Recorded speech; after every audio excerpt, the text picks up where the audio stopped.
Թող Աստված օրհնի ամեն մեկի,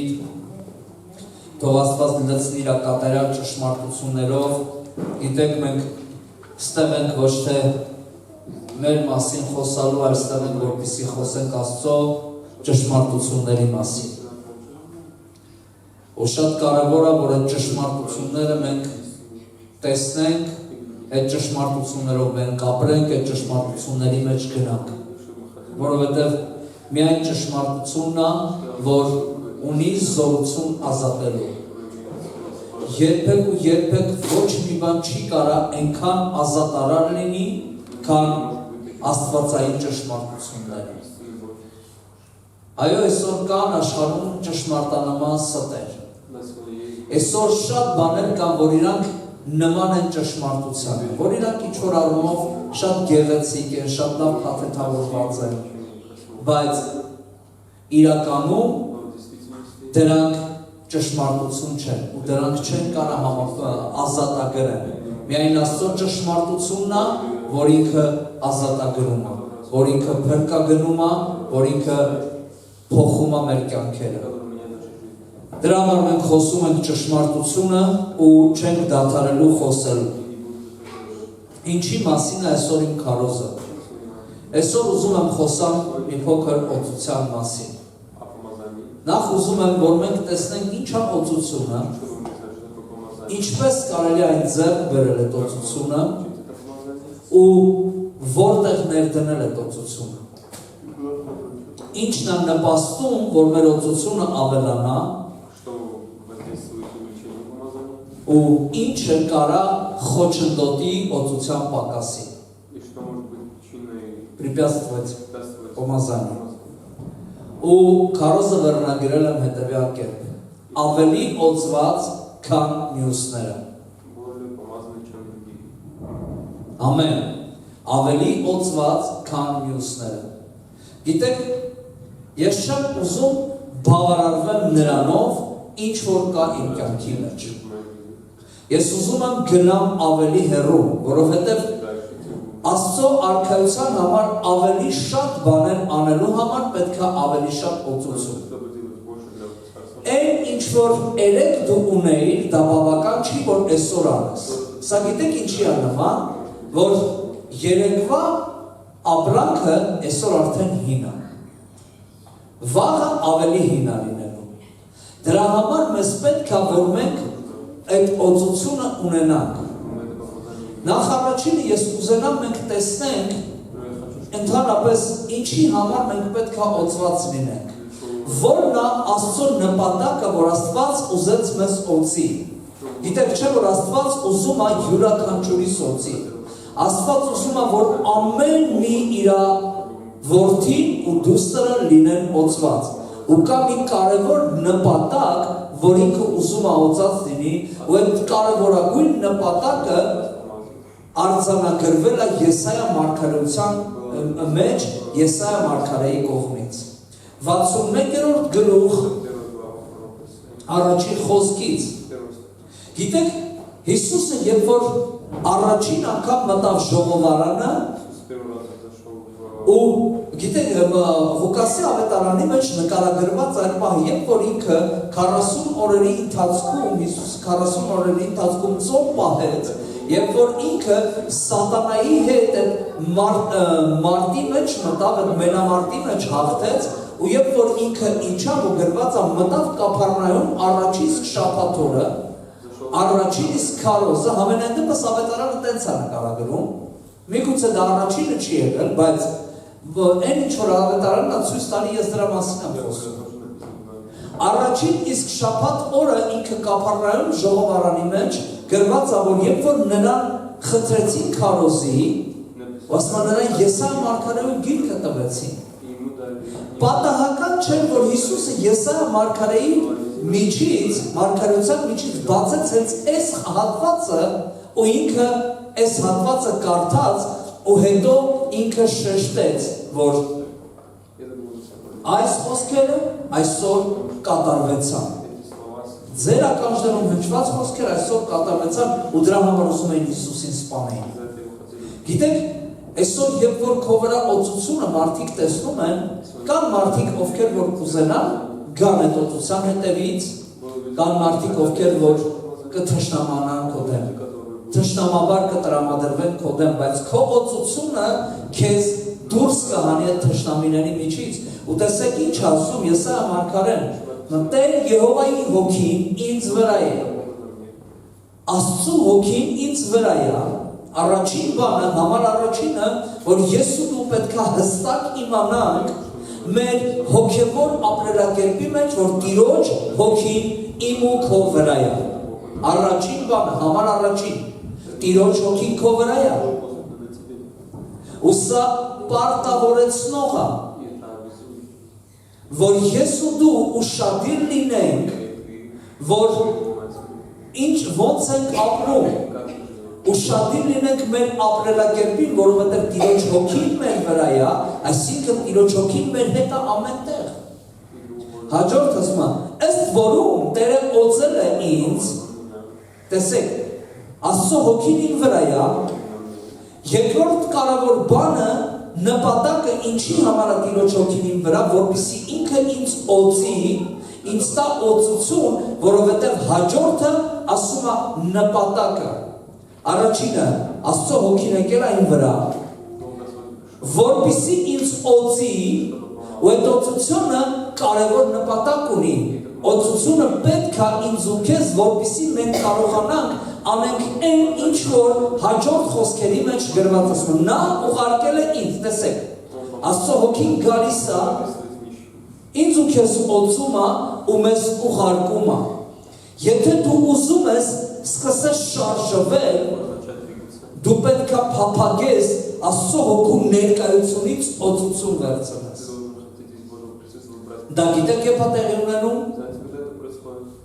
Ծածուկ սենյակում, աղոթքի ժամանակ։ Ծածուկ սենյակում աղոթքի ժամանակ, երբ որ դու մենակ ես քո հետ, ինքդ քո հետ, որովհետև երբ որ դու տեսնում ես Աստվածաշնչի բոլոր օծյալները, նրանք առանձին ինչ-որ մի տեղ էին։ Նայում ես, Նոյը առանձնացված էր, Աբրահամը,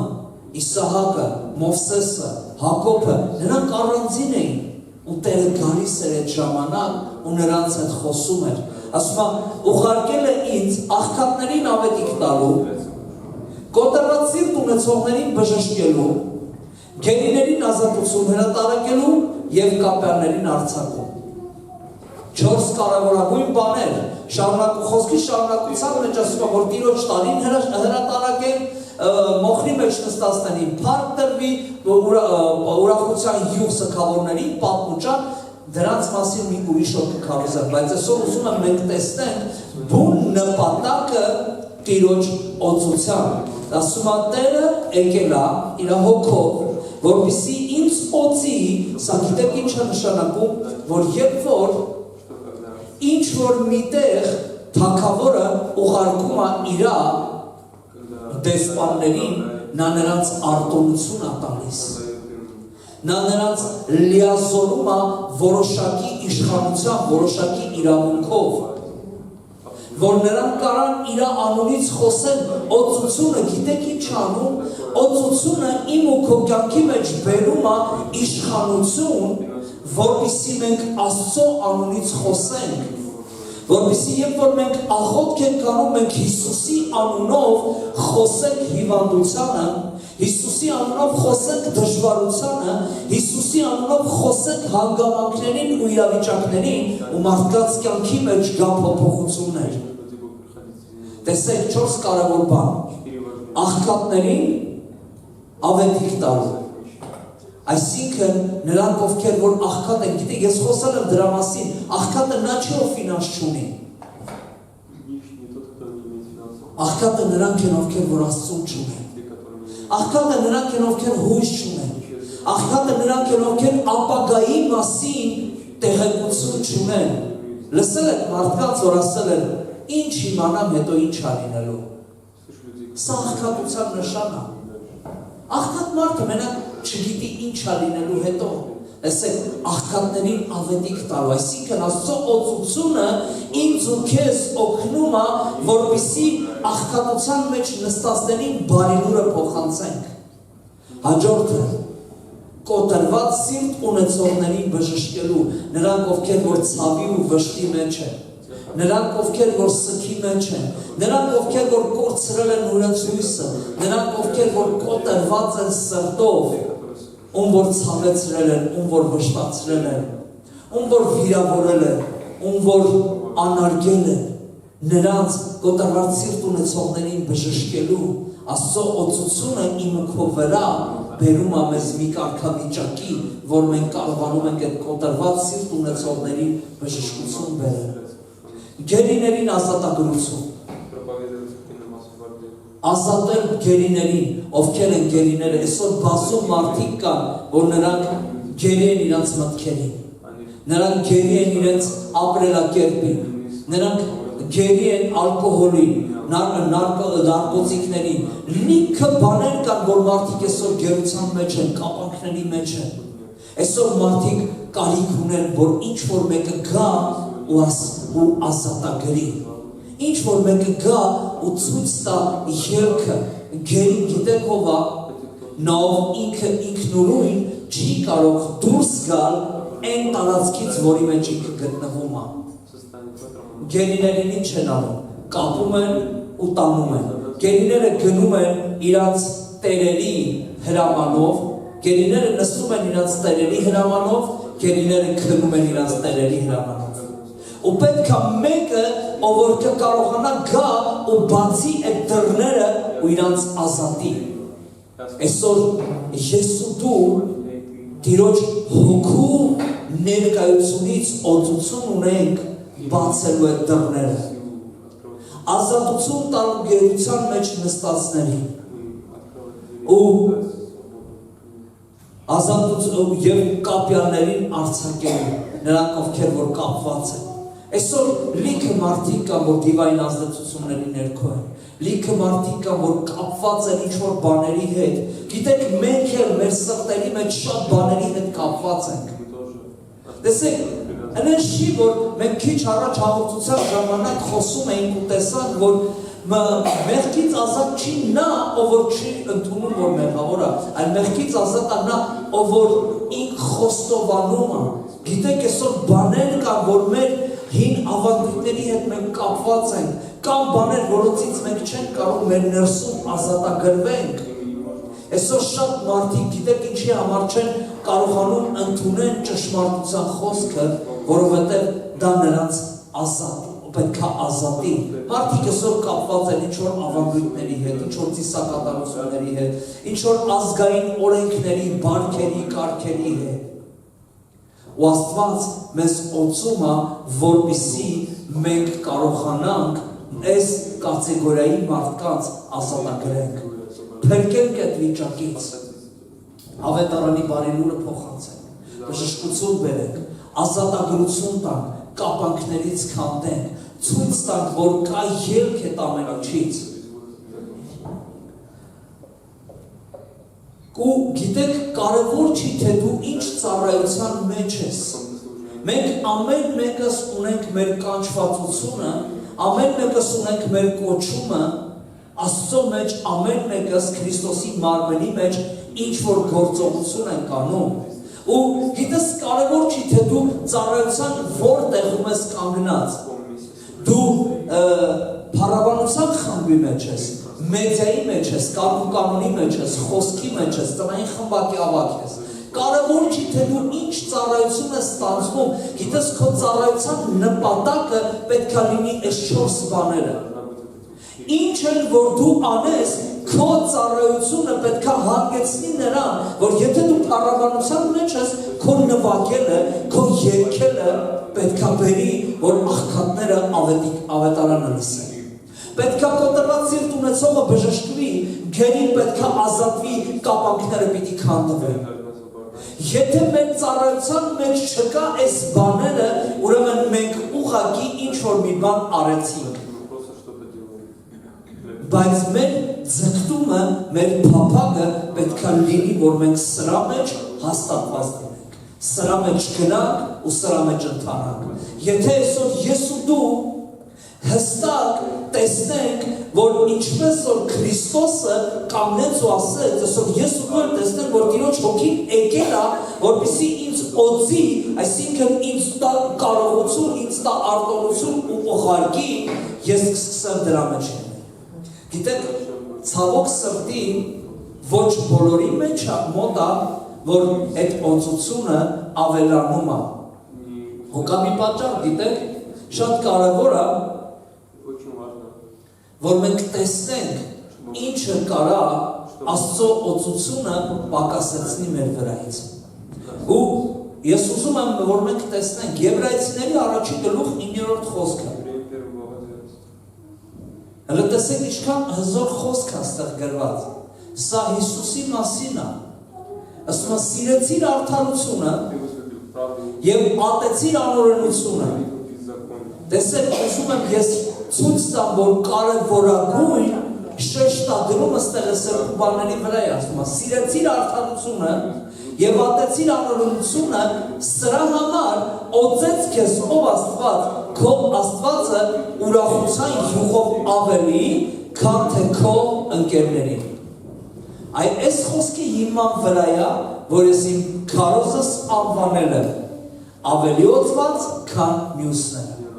Տեսեք, Հիսուսի մասին Աստվածաշունչը չի ասում, որ նա ավելի օծված էր մյուսներից, որովհետև նա Աստծո որդի էր, որովհետև նա իրան մաքուր էր պահում, որովհետև չի թվարկում ոչ մի բան, ասում, որովհետև ինքը բացի արդարությունը սիրելուց, ինքը նաև ուներ ևս մեկ հատկանիշ, նա ատում էր անօրենությունը։ Գիտես, ես այսօր ուզում եմ քեզի բացեմ բանալին։ Եթե դու ուզում ես լինես ավելի օծված, քան մյուսները, Աստվածաշունչը մեզ տալիս է հասկացողություն, որ մենք կարանք լինենք ավելի օծված մյուսներից։ Մեզ բավական չի միայն արդարությունը սիրել։ Գիտես սիրելիս, եթե դու այսօր քննես քո ներսում, դու կտեսնես, որ շատ բաների հետ դու համաձայն ես, որոնք որ Աստծո խոսքին չեն համապատասխանում։ Դու այսօր շատ բաների հետ ես էլ քո հետ սիրելիս, ես չեմ ինձ առանձնացնում, մենք շատ բաների հետ համաձայնվում ու համակերպում ենք, որոնք Աստվածաշունչը անօրենություն է համարում։ Ինչքան մարդկանց ենք մենք ասում, դե դա լավ մարդ է։ Ես համաձայն եմ, կան լավ մարդիկ, բայց երբ որ մենք ինչ-որ մեկին անվանում ենք, դա լավ մարդ է, ինչն ենք որպես չափանիշ վերցնում, ինչով ենք մենք չափում նրա լավը լինելու մյուսներից, միթե այդ մարդու լավ լինելը համապատասխանում է Աստծո խոսքի հետ, եթե մենք այդ մարդու կյանքը համեմատում ենք Աստծո խոսքի հետ ու տեսնում ենք, որ այդ մարդու կյանքը համադրված Աստվածաշնչի հետ, Տիրոջ այդ մարդու համար, բայց եթե մենք ուղղակի ասում ենք, որ նա լավ մարդ է, միթե մենք չենք համաձայնվում այն բաների հետ, որ իր կյանքում անօրինաբար կան։ Տեսեք,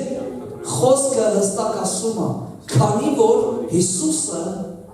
բացի արդարությունը սիրեց, նա նաև ատեց անօրենությունը։ Գիտեք, մենք ոչ թե ուղղակի պետք է իմանանք, որ անօրենություն կա, մենք պիտի ատելությամբ լցված լինենք, մենք պիտի ատենք անօրենությունը։ Այսինքն մենք ոչ մի դեպքում, ոչ մի հանգամանքում մենք պետք է թույլ չտանք մեր մտքի ծայրով անգամ, որ դե այս ինչ մի հարցում մի թեթև թույլ տամ այդ անօրենություն, աչքերս փակեմ դրա վրա, դե որովհետև ինձ լավ կլինի։ Օծությունը կորում է։ Սիրելիներ, օծության դեմ կանգնողը անօրենությունն է։ Գիտեք, Իսրայելի առաջին թագավորը Սավուղը, նա օծված էր։ Ու Աստված երբ որ Սամուել մարգարեն նրան օծեց, նա մարգարեության հոգով լցվեց։ Նա սկզբից իր թագավորության առաջի ժամանակահատվածը ինքը շատ մեծ բաներ էր անում, մեծ գործեր էր անում, Իսրայելը ազատագրում էր տարբեր հարձակումներից, փղշտացիներից ու մյուսներից։ Բայց գիտեք ինչ տեղ ունեցավ, նա մի փոքր շնչի, իր սրտի մեջ թույլ տվեց անօրենություն։ Գիտեք որ նրա անօրենությունը Աստծո խոսքը մի բուժու շեղեց։ Մի փոքր Աստծո խոսքից չարեց։ Աստված ասել է ամբողջ ամաղեկը չթողեց ոչ մի բան, ոչ մարդ, ոչ կենդանի։ Նա գիտեք, արել էր Աստծո խոսքը, բայց թողել էր թագավորին մենակ։ Ու պարարտ ոչխարները, կարծես թե լավ բան էր արել, բայց անօրենությունը արդեն թափանցել էր իր սրտի մեջ։ Գիտեք, որ նրա անօրենությունը նրա կյանքի մեջ անհնազանդությունը, անհնազանդությունը, հպարտությունը թափանցել էր նրա կյանք։ Ու դա սկսեց կամաց իր կյանքից գողանալ օծությունը, այսօր չնչին անօրենությունը ռակի պես, քաղցկեղի պես մտնում է իմ ու քո հոգևոր կյանք ու սկսում է օծությունը կրճատել մեր կյանքից։ Ուրեմն մի պահ հետո գիտես ինչ ես տեսնում, որ դադարել է քո աղոթքի կյանքը, դադարել է քո ընթերցանությունը, դադարել է Աստծո խոսքի շուրջ խորհելը, դադարել է մեղքին իր անունով կոչելը, դու արդեն համակերպվում ես այս աշխարհի հետ, դու արդեն համաձայնվում ես այս աշխարհի մեջ կատարվելիք բաների հետ, դու ինքդ չես անում այդ ամեն ինչը, բայց սկսում ես օրինակ նորմալ նայել դրան։ Դե ոչինչ, դե մարդը տենց է։ Դու նայում ես արդեն, որ նորմալ իրավիճակ է, դեռ 21-րդ դարը տենց էլ կարելի է։ Բայց Աստվածաշունչը հստակ ասում է, որ Քրիստոսը ավելի օծություն ուներ իր եղբայրներից, այսինքն Իսրայել ժողովրդից, որովհետև նա բացի արդարությունը սիրել է, նա անօրենությունը ատում էր։ Ինչի համար նա ավելի զորավոր էր, ինչի համար է գրված, որ Հիսուսը սովորեցնում էր ոչ թե ինչպես փարիսեցիները, այլ որպես մեկը, ով իշխանություն ուներ, որովհետև նա տեղիք չէր տալիս անօրենությանը,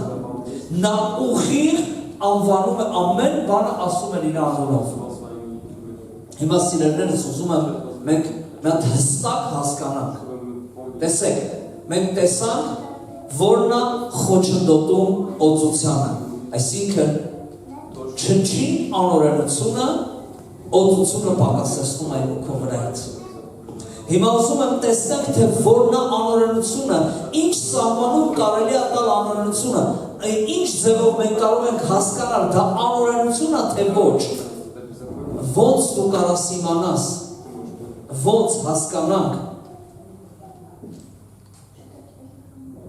Հովհաննեսը իր թղթերի մեջ ասում է, նա ով մեղք է գործում, նա անօրենություն է գործում, որովհետև մեղքը ինքնանօրենություն է։ Այն ամենը, ինչը դուրս է Աստծո խոսքից, դա անօրենություն է։ Որքան էլ ինքը լավ ու գեղեցիկ երևա, որքան էլ թույլատրելի լինի այս հասարակության համար։ Գիտեք, այսօր քաղաքացիական ամուսնությունները օրինականացված են։ Նորմալ է, նույնիսկ պետությունն է դա ընդունում։ Բայց դա իմ ու քո համար չպետք է նորմալ լինի։ Մինչ ամուսնական հարաբերությունները ու ավելի շատ բաներ այսօր նորմալ է այս աշխարհի մեջ, բայց իմ ու քո համար ինքը չի կարա լավը լինի։ Մենք պետք է ամեն ինչը համեմատենք Աստծո հետ։ Գիտեք ինչ պետք է անենք, յուրաքանչյուր բան մեր Հովիվ Գոր Մեխակյանի կինը Աննա Մեխակյանը մի շատ հետաքրքիր բան ասել։ Ասում է այն ամեն բան, որ իմ կյանքիս մեջ տեղի ունենում, ես վերցնում եմ դա, բացում եմ ծննդոցը, ծննդոցի առաջին գլխից, առաջին խոսքից բաց եմ թողում, ու եթե ինքը անցավ ամբողջ Աստվածաշնչով ու հայտնության 21-22-ից դուրս եկավ, ես դա ընդունում եմ։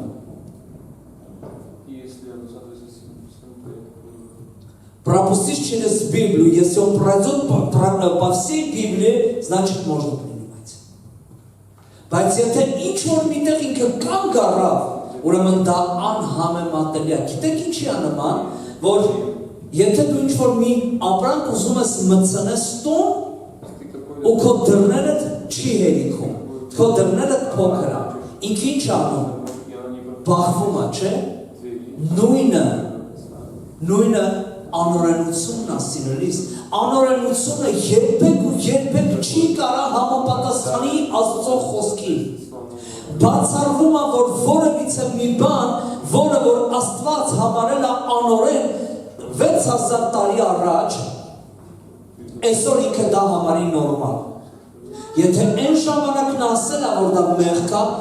դա այսօր ինքը ասում է մեղք է եւ հավիտյան դա մեղք է լինելու։ Որովհետեւ Աստված երեք այսօր եւ հավիտյան նույնն է։ Նա իր էությամբ չի փոխվում, նա իր վերաբերմունքը մեղքի հանդեպ չի փոխել երբեք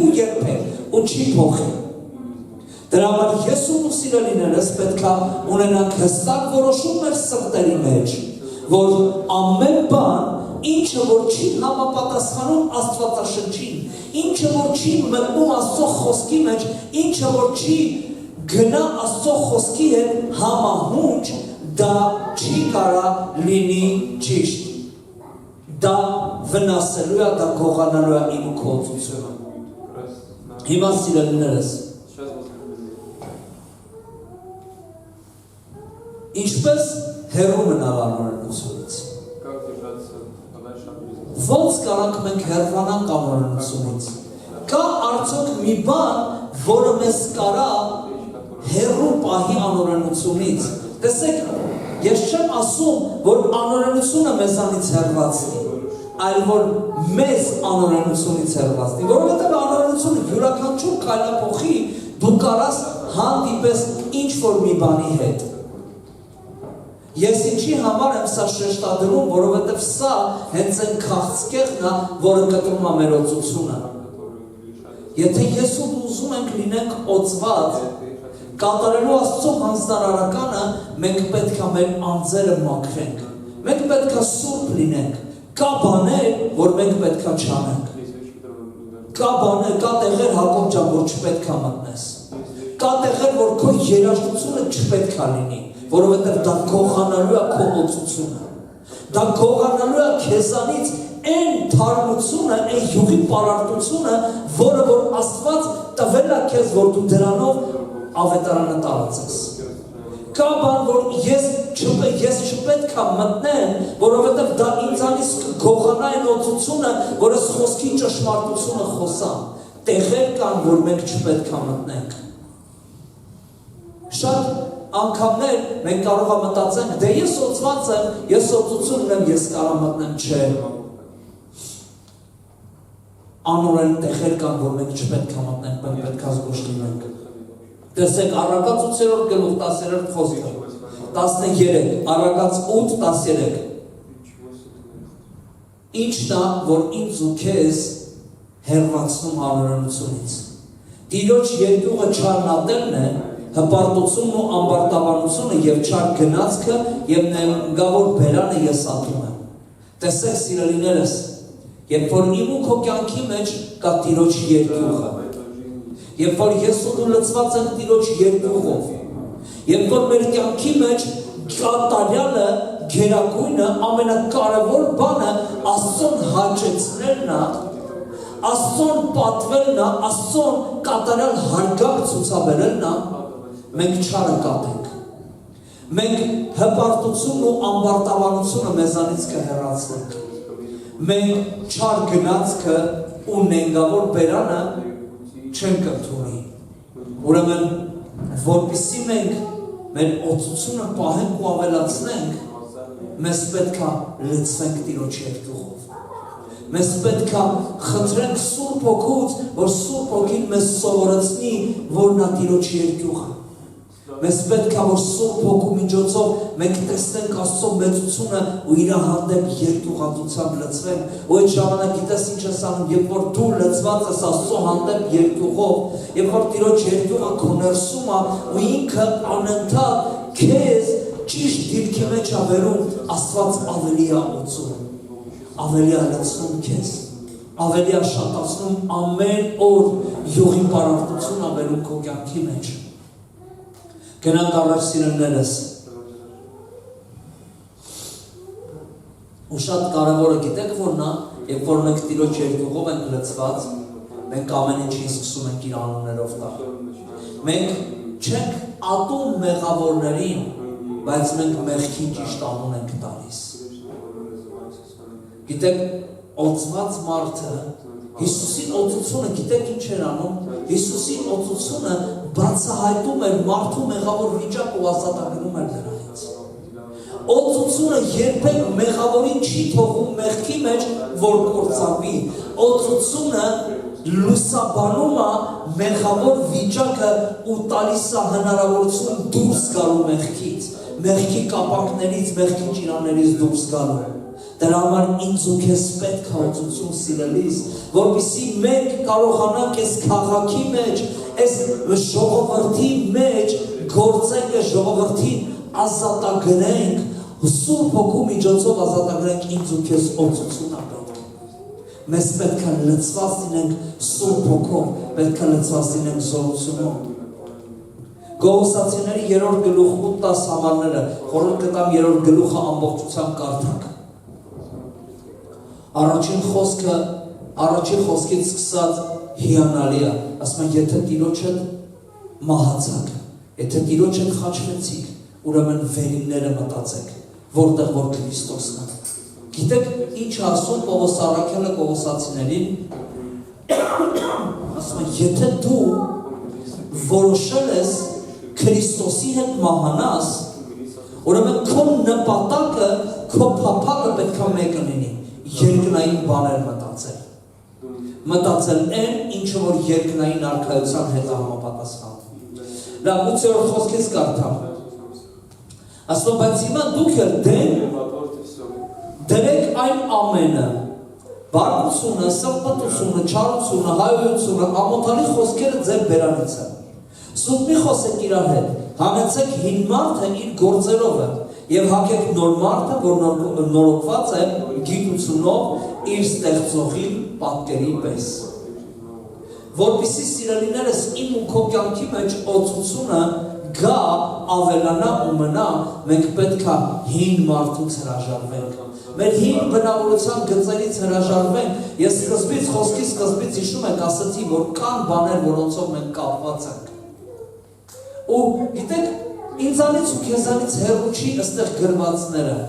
Ամոթալի և ամոթալի խոսքեր կան ժամանակ առ ժամանակ, և կա չարություն, և կա բարկություն։ Այստեղ ինչ որ նշված է, այս խոսքի մեջ որ նշված է, չէ, սրանք մարդուն հարիր բաներ են։ Մարդու բնավորության մեջ կա, ասում դուրս հանեք ու նմանվեք ձեր ստեղծողին, ով է մեզ ստեղծել, Աստված։ Իսկ Աստծո բնությունը ինչպիսին է, նա անօրենությունը ատում է։ Ես ու դու այսօր պետք է լցված լինենք այս խոսքով։ Ես ու դու պետք է լցված լինենք Աստծո նմանվելու փափագով, ձգտումով։ Մենք պետք է հրաժարվենք, պետք է մերժենք ամեն անգամ, գիտեք, երբ որ ես ու դու Տիրոջ երկյուղով ենք լցվում, այսօր իմ աղոթքն է, որ մենք փափագենք, որ Սուրբ Հոգին լցնի մեզ Աստծո երկյուղով, որ Սուրբ Հոգին բերի մեր կյանքի մեջ այդ երկյուղը, որովհետև այդ երկյուղը մեզ օգնում է հրաժարվել հին մարդուց ու նոր մարդը հագնել իր ստեղծողի պատկեր, որ իր ստեղծողի պատկերի պես է։ Հաջորդը սիրելիներս Եփեսացիս 4:21-24 խոսքերը։ Տեսեք ինչ ասում, այնքան ուժեղ է ու փաստորեն այս խոսքից հետևություն կարելի անել, որ ոչ բոլորն են, որ նրանից լսում են։ Ասում են, եթե նրանից լսեցիք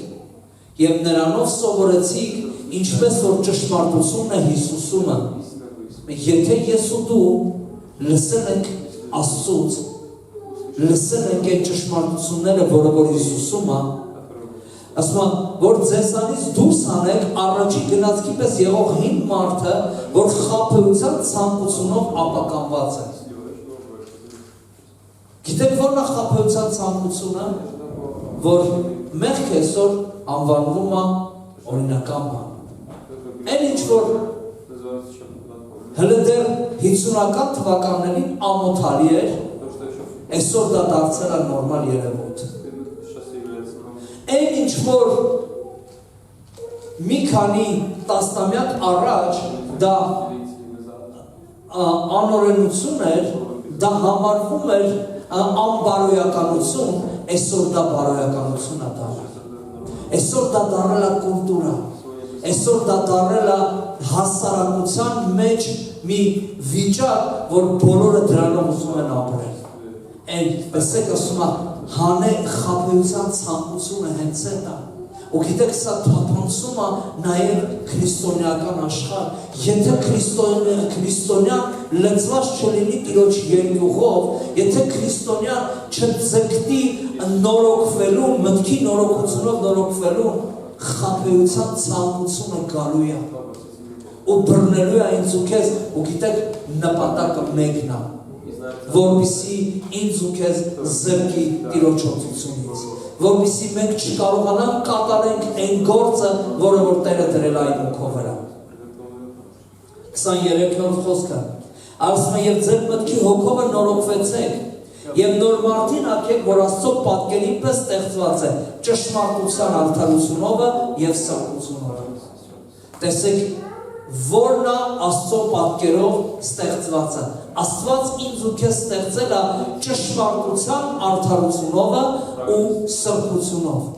Աստված իմ ու քո մեջ, երբ որ ի սկզբանե մեզ արարեց, մեզ ստեղծեց, մարդուն ստեղծեց, նա այս ճշմարտությունն ու արդարությունը ու սրբությունը դրեց մարդու մեջ։ Դրա համար Սատանան առաջին հերթին գողացավ մարդու միջից ճշմարտությունը։ Նա եկավ Եվային խաբելով այնց արած, որ Եվան Աստծո խոսքի վրա կասկածի։ Գիտեք, երբ ենք մենք անօրենությանը տեղիք տալիս, երբ ենք մենք անօրենությունը ընդունում մեր կյանքի մեջ, երբ որ մենք դադարում ենք Աստծո խոսքի ճշմարտությունը, Աստծո խոսքի հեղինակությունը իջեցնել։ Երբ որ Սատանային հաջողվեց Աստծո խոսքը խեղաթուրի, իսկազից։ Այդ ժամանակ ինքը անօրենությունը մեզ կմատուցի որպես ճշմարտություն։